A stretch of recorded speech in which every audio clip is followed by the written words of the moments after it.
Bonjour, je suis Kim Araba, je suis le directeur technique de la Maison de la Culture de Bourges et j'ai l'immense plaisir et le privilège de suivre le chantier de construction de la nouvelle maison.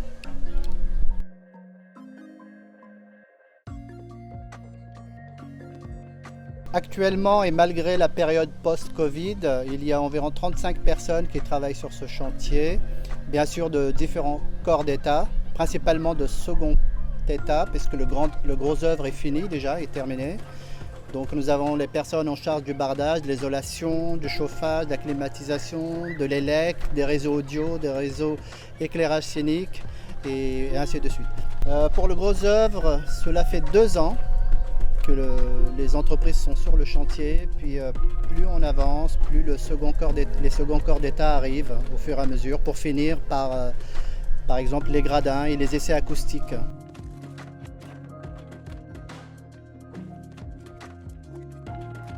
Les compétences des femmes sur ce chantier sont surtout en études, c'est-à-dire en amont de la réalisation. C'est vraiment un plaisir et un honneur de travailler avec certaines personnes. Elles ont une compétence invraisemblable, mais c'est vrai qu'on ne les voit pas physiquement sur le chantier. On a une réunion par semaine avec Adeline, avec Olivia, avec Pauline. Voilà, c'est des personnes qui sont sur le chantier, mais au niveau des études. C'est le cerveau de la construction. La particularité du projet de Bourges, c'est la modularité des 2 salles de spectacle. La petite salle est conçue pour accueillir du public en frontal, en bifrontal et en trifrontal, et plus tard debout, certainement. Et la particularité de la grande salle, c'est de pouvoir prolonger la profondeur de la scène pour arriver à 20 mètres de profondeur. Et de par ce fait, on a une double modularité, on réduit la jauge aussi à 600. Donc c'est une salle de 700 personnes assises, l'on peut ramener à 600 avec un plateau beaucoup plus grand pour des formes un peu circassiennes.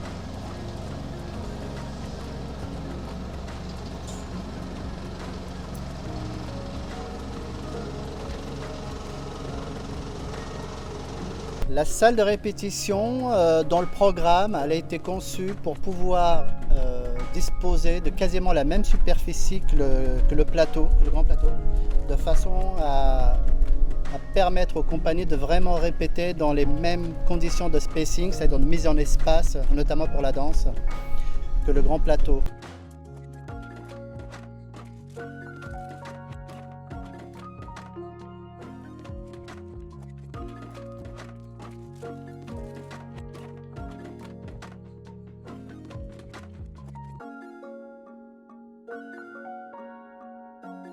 La destination première de la salle de répétition est de permettre aux artistes de répéter ou de réaliser une résidence de quelques jours, mais elle peut très bien aussi servir à des conférences, enfin, elle pourra avoir d'autres destinations effectivement. La salle de médiation, on va dire que dans le programme, elle a été plutôt pensée pour l'accueil des labels enfants, scolaires, en relation avec les équipes de relations publiques. Alors, c'est des éléments voulus par l'architecte qu'on appelle les pendrillons pour rappeler un peu la végétation autour du bâtiment. Voilà, c'est un peu un feuillage de la même sorte que le revêtement de la cage de scène. On appelle ça des pendrillons. C'est un clin d'œil aussi bien au scénique, parce qu'il y a des pendrillons, en fait, c'est des velours, la draperie, qu'un clin d'œil aussi à la végétation autour, aux arbres.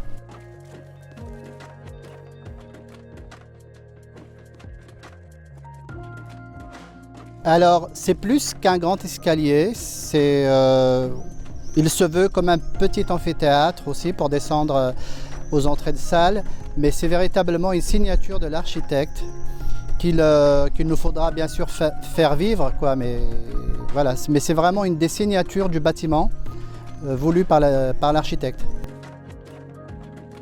Nous avons voulu situer les bureaux, la zone bureau, au-dessus des foyers et des loges artistes, de façon à leur permettre une circulation vraiment aisée avec l'équipe de la Maison de la Culture.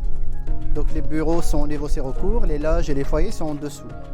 Et c'était un souhait du directeur de permettre aux artistes un accès facile et direct voilà, pour qu'on se voit, quoi, qu'il ne soit pas isolé du reste de l'équipe, qu'il y ait un vrai accueil.